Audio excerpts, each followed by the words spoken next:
Hello everyone, यो देखिरहनु भएको चाहिँ अर्किडको बिरुवाहरू हो र यसलाई रोपेको भिडियो पनि मैले तपाईहरुलाई पहिला शेयर गरिसकेको छु कसरी रोप्नुपर्छ भन्ने विषयमा।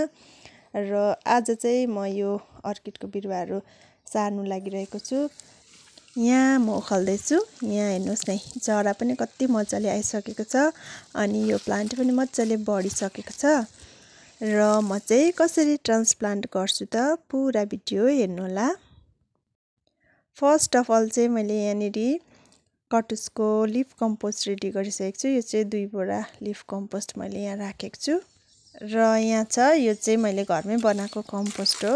यहाँ चाहिँ सब्जीको छिल्का, चियापत्ती अनि अन्डाको खोस्टाहरू सबै हालेर चाहिँ मैले यहाँ कम्पोस्ट बनाएको थिएँ। राम्रोसँगले डिकम्पोज भइसकेको छ। र यहाँ छ बलुवा, बलुवालाई पनि हाल्नुपर्ने हुन्छ। अनि यहाँ चाहिँ छ बोन मिल, यो चाहिँ बोन मिल हो। म चाहिँ सोइल मिक्समा यो बोन मिल पनि एड गर्दैछु।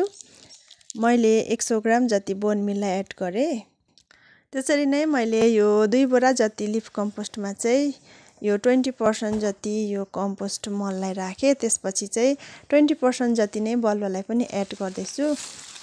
बलुवाले चाहिँ यो सोइल मिक्सलाई मोइस्ट राख्ने भएको कारणले गर्दा मैले चाहिँ एड गरेर यसरी मजाले मिक्स गरिरहेको छु।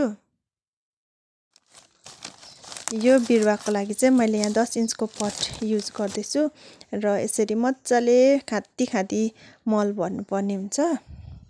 पछि पानी हाल्दा हाल्दा मल घट्छ, त्यही भएर खातेर भर्नुपर्छ।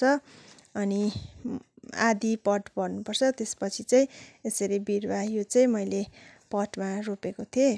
यहाँ हेर्नुहोस् न कस्तो जरा मजाले आएको छ। यो रोपेको मैले चाहिँ यो बल्ब र सानो टुसा पलाएर बिरुवा कत्रो ठुलो भइसकेको छ। यसलाई चाहिँ यसरी हल्का राख्नुपर्छ माथिबाट अनि फेरि मलले मजाले खाती भर्नुपर्छ।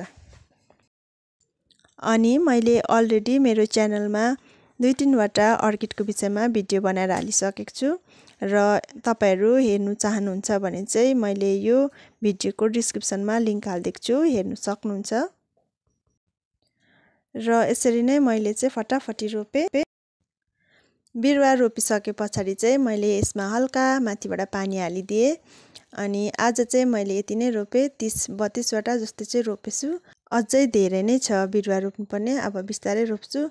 अनि आजको लागि चाहिँ मेरो भिडियो यति नै। तपाईहरुलाई मेरो यो भिडियो कस्तो लाग्यो, मन परेमा प्लिज लाइक, कमेन्ट, शेयर गरिदिनुहोस् होला।